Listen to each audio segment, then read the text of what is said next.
Going once, going twice, sold! And welcome to the Purple Wave Perspective, a chance for Dave, Nemo, and Don Nash to talk market conditions, economic factors, and top challenges. Ultimately, it's about getting the perspective of when to trade and when to maintain. So grab a cup, settle in, and see what's on the auction block. All of it brought to you by purplewave.com. And now, here's Dave and Don. As Claire Marie said, this segment's brought to you by Purple Wave. Purple Wave Auction is the trusted, no-reserve equipment marketplace. Bi-weekly truck and trailer auctions provide countless opportunities to locate the perfect truck to make your job easier or just expand your fleet. All equipment sells to the highest bidder regardless of price. Transparent listings allow you to bid with confidence.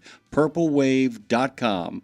They are straight, simple, sold. And without further ado or a don't, here's Dave, Nemo, and Don Nash. Good morning to you, Dave. Good morning to you, Jimmy Mack. Hey, Don Nash, good morning. Dave, Nemo, how in the world are you, sir? Fantastic on this Monday morning, and happy birthday to the United States Marine Corps, the Continental Marines on this date back in 1775. That is correct. Yeah, 250, right? Is that right? That is correct. Yeah. Right? So, yeah, that's awesome. It's a wonderful thing to be in. It's Veterans Holiday that our veterans are celebrating. I saw my brother-in-law this morning, so shout out to him. He's doing his part. He's active duty right now, but he's doing some of the stuff around our local community with some of the veterans and some of the parades that we had over the weekend. So, good day. Boy, it's kind of strange. We're going to get into what we're supposed to here in a minute, but I was just thinking, I was around for the bicentennial, 1976. And the one thing that when you say bicentennial year, everything was red, white, and blue. The one thing that just flashes in my vision every time I hear about this bicentennial was Buck Owens' guitar. Oh, yeah, for sure. That's you remember right. That red, white, yeah, the red, white, absolutely. And blue guitar. You can still find those on eBay some places too, Yep. But that was a hot thing. But yeah, 250 years all of a sudden. Boy, that happened in a hurry, didn't it? It did, and I was around too back in the '76, and I was a young guy back in those days. But I didn't have the Buck Owens guitar, but I did have these little these little Liberty Bells that they were giving out that were penny banks, basically. And I remember getting one of those as a kid and filling that up, and about 10 or 12 years later, cracking it open and going buy some baseball cards. So I couldn't tell you. So I don't have any of that left. But happy birthday to our Marine Corps and celebrate our veterans today for sure. Oh, fantastic. So let's get down to business here. We are approaching the end of the year now, and I don't know if year end makes a lot of difference to a lot of people anymore in terms of future planning and timing for purchasing. Does it? Does the end of the year tack up or tack down in the auction world? Typically, it tacks up, Dave, and there's a lot of reasons for that. But and they're often competing against each other for the reasons. But it just depends on where you're at in your own business. The end of the year for purchasing, a lot of people will like to expand their fleet or make some procurements on some new equipment, trailers, trucks. It doesn't matter what it is, just because it can offset some of the income that you may have earned through the year. So you need to grow your fleet. You want to invest back in your business. Now's a good time to do it because you're looking at prices. You know what those are going to be right now. We're not so sure what they're going to look like in the following year. So it's a good time to do that because that purchase usually has some tax advantages for you. Is that for LLCs a lot too? LLCs need to balance out at the end of the year, and that is correct, Dave. Yeah, so they can make those purchases and help reinvest and grow their business. But that tax advantage is there for sure, even on a personal level. That you can still do that. I think I'm not a tax guy, but I do know some guys that are owner operators that run their own show without that LLC, and can still I guess have some advantage in doing that. The other side of it is the selling part of it. If you got stuff that is it's being decommissioned, or it's a truck you need to get rid of, or a trailer or whatever like that, it's always good to do it the year before, now instead of next year, because everything has a birthday come January 1st, right? So that devalues it even more. So it's always an advantage to move that as you can. Plus the buying pool, again, like we were just talking about, the buying pool is usually pretty strong coming in the last quarter of the year, particularly when we're coming into November and December like we are right now. So approaching the mid and the latter parts of that quarter. The excise tax is only on new trucks, new trailers. So anything that's used is going to be doesn't have that 1916 tax attached anymore. Correct? That is Okay, correct. Yeah. good. So for us, so yeah, your excise tax is paid if you shop used and buy through Purple Wave. Yeah, you don't have to worry about that 12.5 points on that big bill to make it even that much more uncomfortable to have to purchase. Yeah. So you can certainly take advantage of that by not having to pay Uncle Sam twice is what we look at. So yeah, so the excise tax is already paid on anything that we sell through Purple Wave. And that campaign has been going on longer than 12 and a half years to get that tax removed too. But Yeah. Oh my goodness. Yeah. we won't go down that rabbit hole. We'll Mm-hmm, never get mm-hmm. back out for sure. So, what does okay, so we're going to heat up the market a little bit at the end of the year for a number of reasons, as you mentioned. Are the trucks there? Is everything ready for the end of the year on your side of the equation?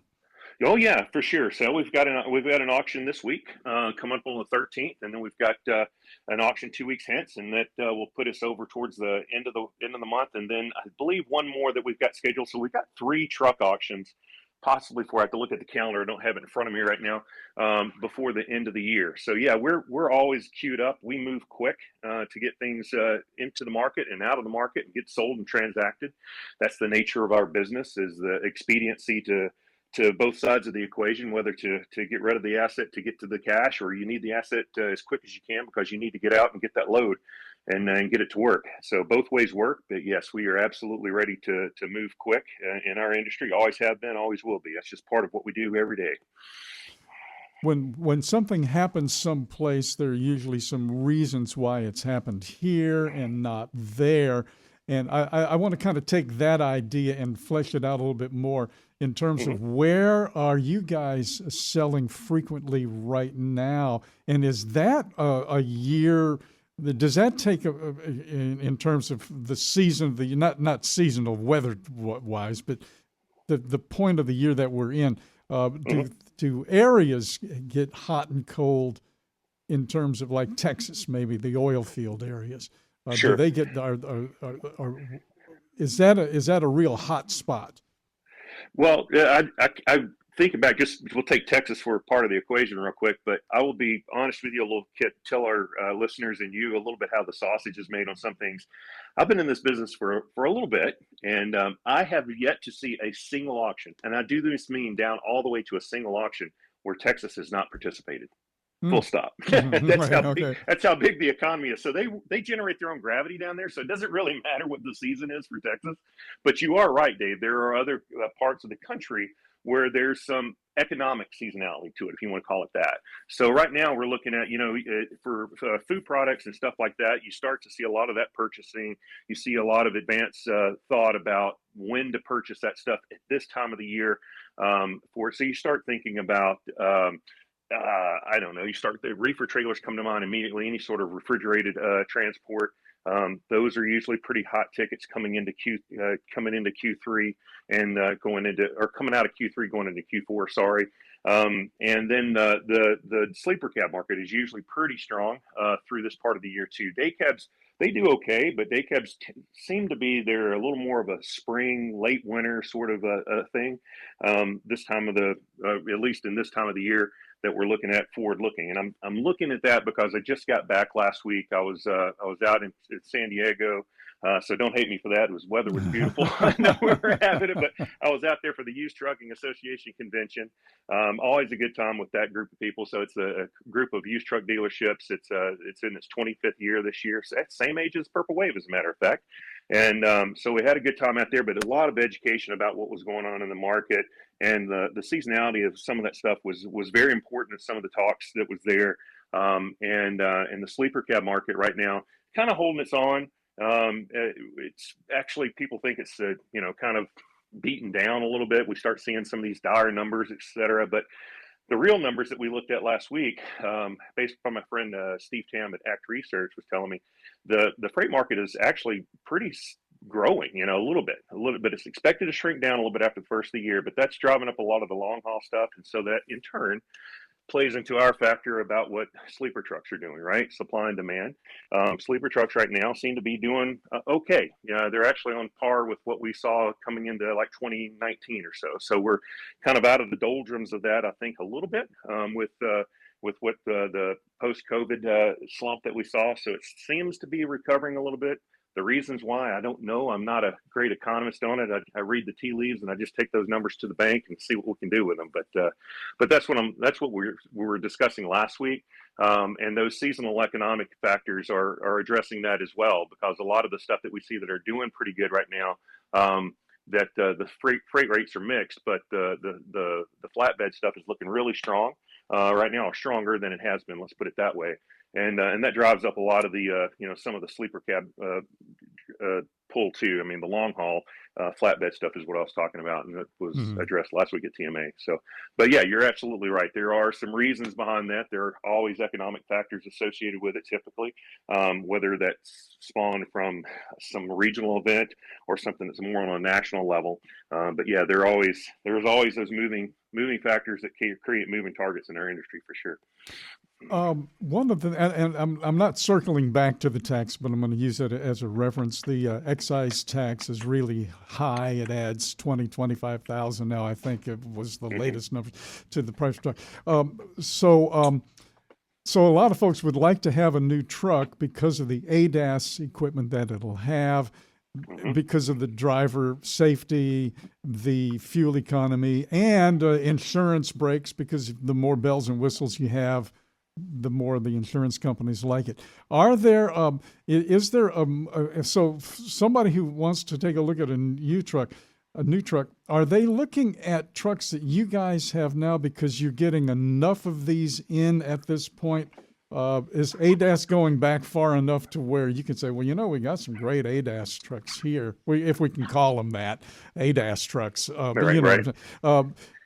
So are we kind of coming to a median point to where, I could buy that new one, but this one here's 3 years old and it's got everything I need and the insurance company likes it. Is that more of a motivator now? I think so. Yeah, I not being a long haul driver myself or a conventional driver, but the stories I hear is that's a yes, because the truck from 4 years ago. We'll talk about it on the truck of the month. We'll talk about it in a minute, but it's got pretty much the same equipment as one that you're paying for now. There's some refinements on it and stuff like that, but the standard, ADAS stuff that comes on those trucks has been around for, a little bit now. It seems to be pretty standardized across the trucks and at least the options that are inside of it. So there's a very good chance if you're looking at trucks that are, say, 2018 or newer in the used market, they're going to be properly equipped for that and be compliant for everything that's out there right now. But again, take a look close at it when you're making that purchase decision.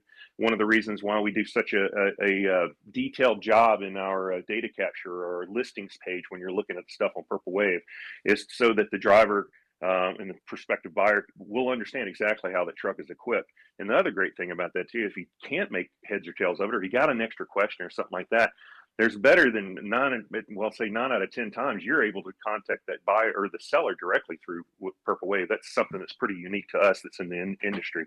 So we like that transparency for people to completely understand the equipment that they're looking at, not just from our seat, but actually the previous owner's seat as well. And so if you have questions about what ADAS is on there and how it's been used or why did they spec it and stuff like that, that opportunity exists there through purplewave.com to reach out to that individual owner who is selling his asset through Purple Wave and have that discussion. So, but to answer your question, yeah, Dave, I believe so. I think that is a driver now. The prices of trucks, good Lord, man. I mean, they're the price of most houses in the southwestern part of Virginia where I live. And so that if you can kind of beat that dealer price by getting something, maybe it's got a little couple of 3 or 4 years onto it, 3 or 4, 5, 600,000 miles. It's got good maintenance history and stuff like that. I think you're in a better spot, and you're still compliant with everything that's out there necessary for DOT as well as your ADAS technology that's on these trucks. Yeah. You've got a truck suitable. Puts you in a better standard today, but that standard will remain for several more years. So that truck will be prime for a while. Yeah, the Yeah, service life yeah. on these trucks are great. I mean, the body and the transmission drivetrains, they've improved those to where those are, trucks are about 1 million miles now. I mean, that's kind of, or a little bit better, just depends on what the truck. But the technology behind them, yeah, it's for the technology on a truck that's 2 or 3, 4, 5 years old right now. That even to a 5 to 7 year old truck, it's going to hold. It's going to be there for, it's not going to dramatically change over the next 3 to 5 years, which would probably be about the ceiling of the service life of that particular truck.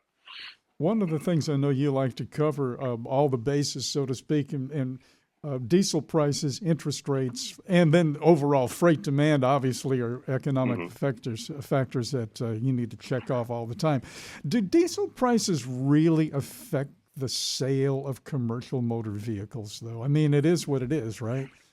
It is. It depends on the fleet and then the person if they're owner operators. I've had these types of discussions with some of the larger fleets, and some of the extreme larger fleets, the top 10 carrier type fleets.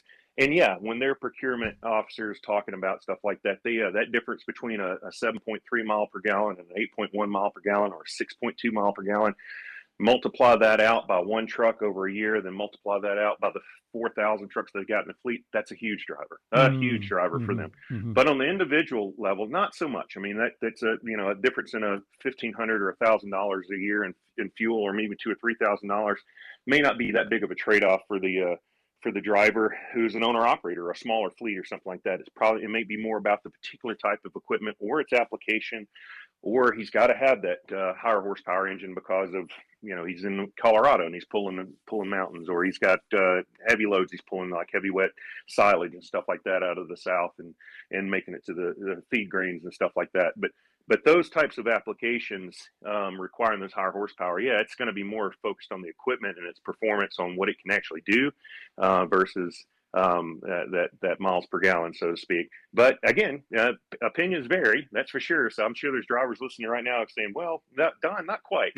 So but those are the true experts. But certainly, yeah, we look at that, and that's something we're looking at Purple Wave too, to kind of maybe add additional information to some of our listings that can capture that, because that information actually, if people know it or not, can be obtained through the ECM read on the truck itself. So that's something that we're looking to kind of change the industry up a little bit to better inform a buyer about the performance of that truck, or the expected performance of that truck when they do purchase it. So that's something that we're looking into, and hopefully we'll probably have something carrying something like that and some expanded information on our trucks, which is already very, very detailed on purplewave.com, by the way. But just expand it a little bit more, so that driver can kind of play in that same league and make those kind of same decisions based upon good information that some of the larger carriers are using. They kind of get handheld and hand spoon fed by the dealers and the OEMs for sure, because of the volumes that they buy. But yeah, we kind of think that information can be shared out to the rest of the country too, owner operators, small fleets, that sort of stuff. So we're looking at that. But yeah, that information I think is key on the large fleets. Maybe not as key on some of the smaller fleets and the owner operators, and it's much more about the application of the equipment and its performance for the job that they need it to do.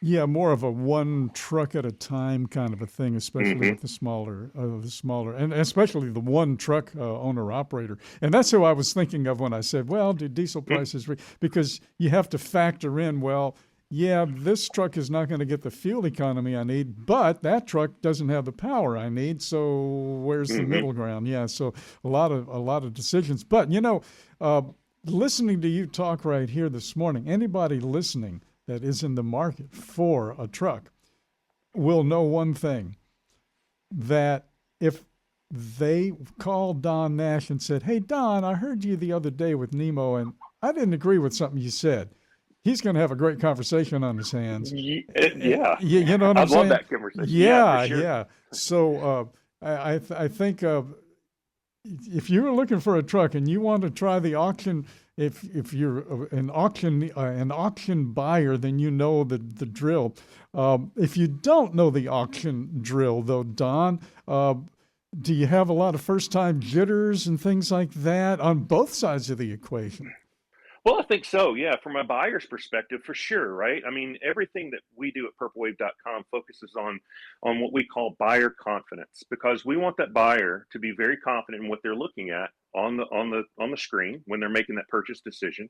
And so that comes with as much information as we can possibly capture about that to convey that over to the buyer, so they're absolutely confident. And that's also what prompts us to be able to engage that buyer to the seller itself directly, should the seller choose that. And about, like I said, 9 times out of 10, our sellers do want that. But at any time, even that 10% that say, no, I've got a business to run, you guys handle it. We're there on the backside too, where they can give us a call. And then if we don't know the answer to it, we obviously reach out to the owner to get that information. So that buyer confidence is hypercritical to what we do. And I encourage anybody listening, if you're making an auction purchase, do that homework, do the legwork on that. Reach out to the seller, whether it's the auction company or the individual. Make those questions known to them. Be very comfortable with that. Again, those sorts of things are what we really focus upon to drive confidence in our platform, obviously, but also confidence in the equipment that you're going to purchase through purplewave.com. We're transparent and truthful to a fault. We really want that. We're not trying to say, here, it is as is, where is. It's the law of the auction world. But we try to mitigate that as much as we can simply by making all that information available and then being available to the people themselves, the buyers, so they look at it. On the seller side, absolutely, because we sell everything unreserved. That no reserve option means it's going to sell to the highest bidder the day of. So that can give someone, well, could it sell for $1? Well, I guess in theory it could, but it doesn't. Because it would be great, wouldn't it? But buying one of these new trucks for $1. But that's not the way it works. We have a tremendous buyer pool, and in the hundreds of thousands of registered users, and tens of thousands that look at these trucks every single day. Those are metrics we actually watch very, very closely. Buying on or selling online through the platform of purplewave.com, it takes a lot of that worry and guesswork out of it, because we are constantly engaged with our buyers. Like I was just saying, buyers are our top priority. We want them very confident in what we do and what they're looking at. And so that translates back across to the seller as well. We're going to engage those buyers. We're going to find the right buyers for your particular truck. We're not just taking your truck to an auction on Thursday and saying, I hope we get enough people in and registered, where we'll have a subset of people that might be interested in that VNL 670 that you've got that we're trying to sell. We're actually reaching out to every person that's ever looked at a VNL 670 over a certain amount of time and soliciting them to come through an invite to take a look at the equipment that we have online. We have a whole team that does that. And then everybody at Purple Wave who wears purple, even myself, that's what we do. We engage with prospective buyers. We're more as interested in what you're looking to buy as much as what you're looking to sell. Mm-hmm. So that positioning is very, very important. But yeah, this still comes with a little bit of jitters, right? It's got that unknown, but our job as the auction house, as the auctioneer, as the remarketing component for that particular seller, is to make that buyer confident that this is the truck and it's well represented. And if there's anything you don't understand about it, please reach out to us and or through the website to the seller himself and do your homework and do your legwork. But having that volume come through our channels, it really, if you try to sell something on your own and you make that price point, and we tell this to all of our customers or sellers, you're already starting kind of at a disadvantage, because the person that's going to show up probably is not going to pay you what you're asking for that particular truck. They're going to ask you, try to negotiate down. That's just normal. That's business, right? Mm-hmm. So that's just what we do. But we take that and turn that around a little bit. We put that where we're not telling everybody the price of the candy bar. We're letting the community figure that out on their own, what they're willing to spend. Highest bidder wins. That way, it usually will go past the price that somebody might have in their mind of what they're wanting to sell it for. And so if they would have sold it for what they were trying to sell it for, they may not have got as much money with it as well. So you're starting yourself in a box if you're trying to sell it, through Facebook Marketplace or anything like that. Whereas on the auction platform, especially through purplewave.com, where we have very, very confident buyers who rely and understand our platform extremely well, that it can go a lot higher than that. That's why the no reserve process of what we do really, really works. Well, Don, you know what time it is now. It is time for Don's Purple Wave Pick of the Month. Yes, sir. So this month we've got a 2021 Volvo VNL. and it is sitting over in Salinas, Kansas. So it's just not too far from our home office there up in Manhattan, Kansas. It's offered to us through Great Plains Trucking, our good partners there that we've done a lot of business with. As a matter of fact, it's not just one truck. They've got a small fleet of trucks they got up there for this coming auction on Thursday. So it's a 2021 Volvo. Beautiful truck, absolutely beautiful. It's got about 486,000 on it. Service life on those engines, it's a D13 Volvo, so it's maybe 25%, 30% through its service life. Still have a lot of life left into it. Super clean looking truck. Has a big cattle guard on the front of it. It's a mid-rise sleeper on it, 72-inch sleeper. Automated transmission, 455 horsepower, but she's absolutely gorgeous. Currently bid on it right now. Current bid on it's holding about 25,000. We expect that to obviously go up a little bit when she goes to close, but that truck, if you had to go spec that same truck out and buy it today, new, you're probably looking at something about, I don't know, so 165,000, somewhere around there, maybe a little bit more with FET, depending on your relationship with your Volvo Mac dealer. But you got an opportunity to buy one here that's got a lot of life left into it, and she's just as clean as one of the new ones for a lot less. So we're hoping to see some good numbers on that. And again, anything else that's on purplewave.com coming up on Thursday as well at our Thursday truck sale. Fantastic. Don, always a great pleasure talking to you, man, and listening to you because I learned a lot. That's for sure. Oh, well, I appreciate that. I learn a lot listening to this whole show. I really do enjoy all the programming that you put on, Dave, and congratulations on your switch over, and looking forward to talking to you again next month. Absolutely. Don Nash, everybody. And the place to be is purplewave.com. Just that simple, purplewave.com.